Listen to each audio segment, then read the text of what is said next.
What is up, guys? Welcome back to the channel. Hopefully you all are having a great week so far. We are just a couple weeks into 2025 and there's some awesome stuff coming out. So let's go ahead and recap what to keep your eyes out for. And let's go ahead and see what's coming out from M2 and Hot Wheels.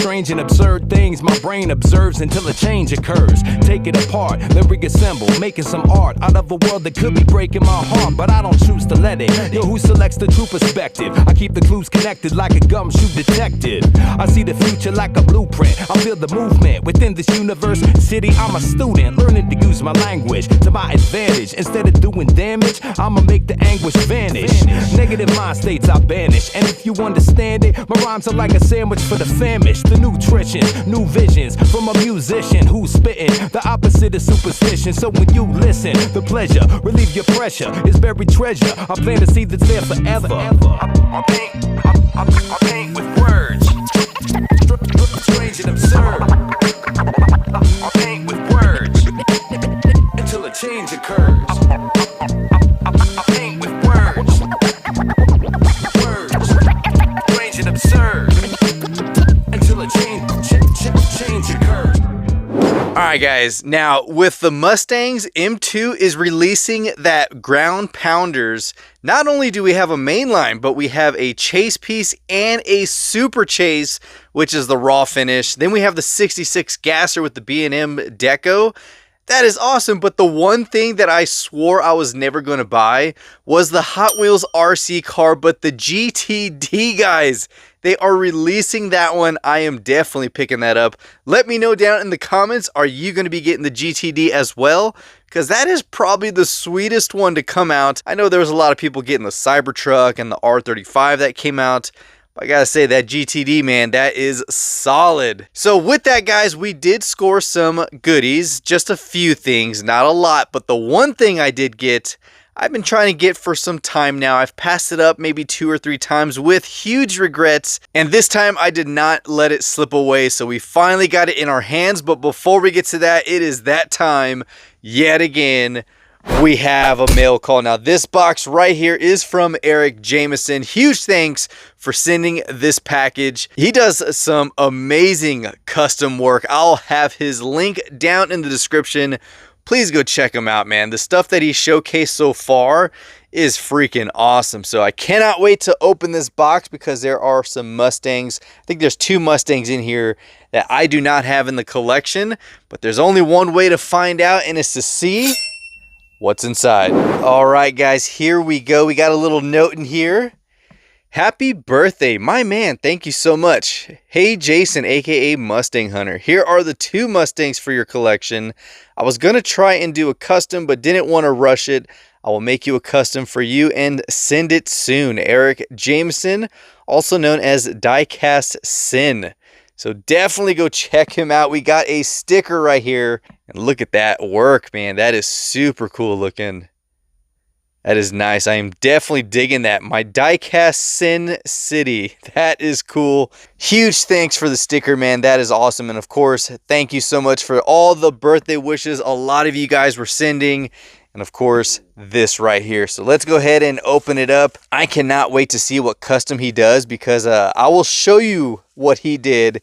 And this thing is awesome. But let's go ahead and unwrap this first. All right, so when he sent me this, I was like, oh man, I've never seen this one. And it is a 1970 Mach 1. This is super cool, man. Oh, that is awesome, man. Look at that. Silver Storm. This is the second version of this for the collection. We have this one right here in blue with the number 7 and the running ponies. Now we have it in black. That is awesome, guys. And this is a 1996 casting license for Hot Wheels. But yeah, look at that. Dude, I love it, man. Absolutely love it. That is so cool.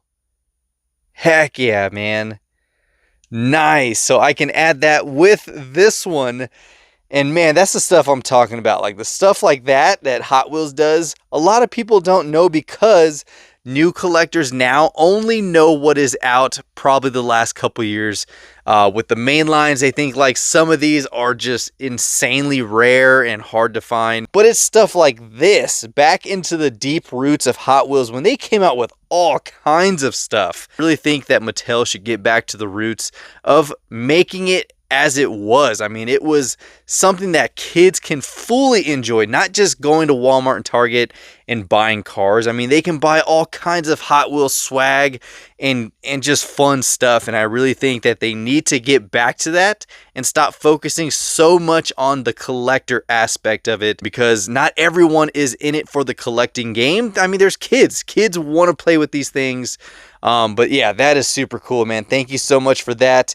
And we have one more in here. This was one I was not familiar with. I didn't know what it was from, but look at that, man. Here we go, man. Talk about a super cool one. Check that out, guys. This is like a 1971, 72. Oh, and it's a Matchbox. That is awesome.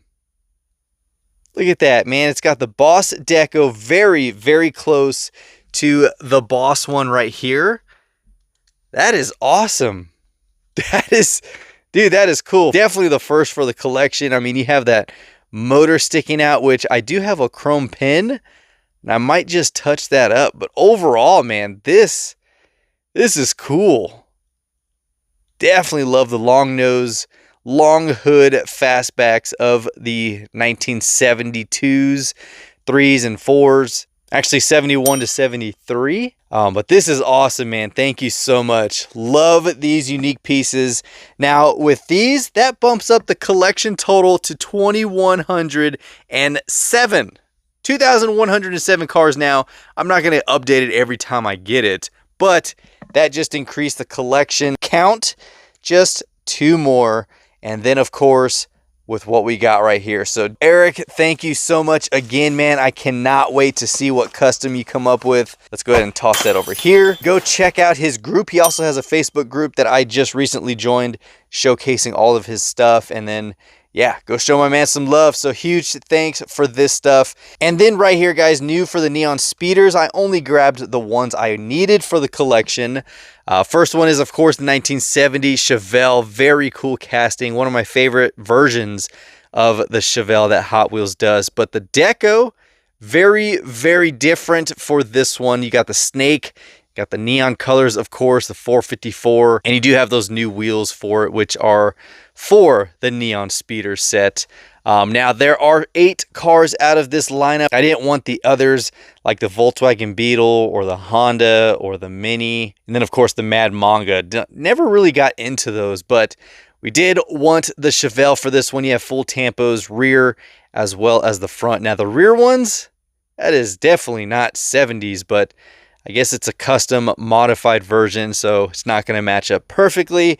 But we got that one. We also grabbed the Nissan Sylvia S13 because I do have a small collection of these in the Jammer. So you got some full deco just like all of them.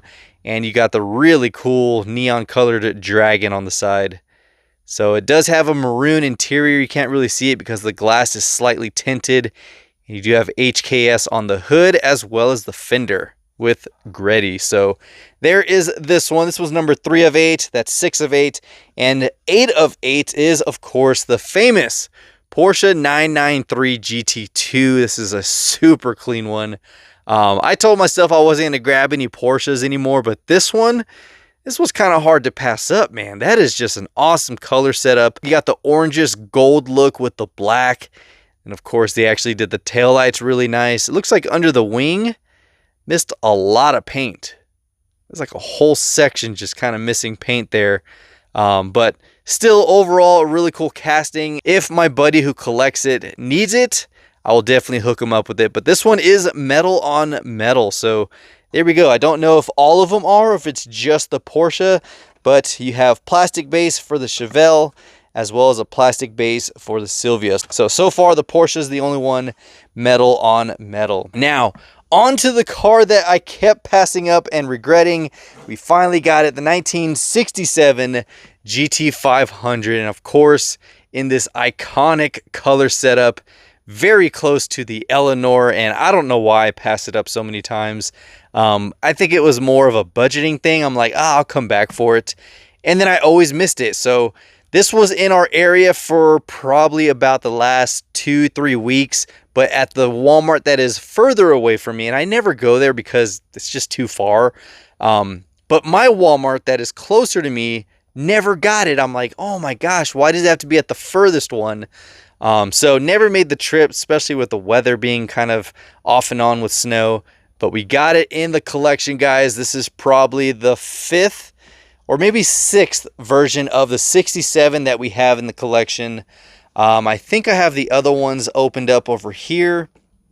Yeah, we've got the blue one here. I don't know why it's not next to the other ones. But of course we have the other ones right here. We got the older release of the big time. We got the 2 KRs as well as the blacked out version. And then you have the beautiful burnt orange version. So now that we have this one's not a KR like those, but still, this thing is beautiful. I mean, this one's probably closer to like this release. But essentially the body style is not any different between the KR and the regular GT500s that we have in the collection. But just glad to get this one because this was probably my favorite one to come out because I just love the iconic color setup of this nice dark gray metallic with black stripes. I mean, it just screams Eleanor. I mean, look at that. You got the 67 version right there from Gone in 60 Seconds, and now we have it from Big Time Muscle. So there we go, guys. That is the one I finally got in the collection from passing up so many times. And then, of course, this awesome package from Eric. Again, thank you so much for these, man. These are really cool additions, and it's very hard to get Mustangs I don't have. So I've mentioned it before, guys, when it comes to the Mustangs for the collection, a lot of the older M2, especially Johnny Lightning and Matchbox, those are the areas that are still pretty much untouched as far as quantity goes for the collection. Now, when it comes to Hot Wheels, there's a lot of Mustangs that I'm like, oh yeah, I got all those. A lot of the newer M2, I'm like pretty much caught up on all the new M2. Green lights are still kind of hit or miss because they do release some here and there. But I feel like I'm pretty much caught up on those. Majorettes I have. Mini GTs, I think I have all of the Mini GT Mustangs except for the Heritage Edition GT500. That color is the only one I still need to pick up. But other than that, guys, I have nothing else. Hopefully you enjoyed this one. And if you did, give it a huge thumbs up and comment down below your thoughts on what we picked up, the GT500, as well as these awesome Hot Wheels and Matchbox throwback toolings from Eric. So with that, guys, good luck out there. Hopefully you pick up some new stuff for your collection.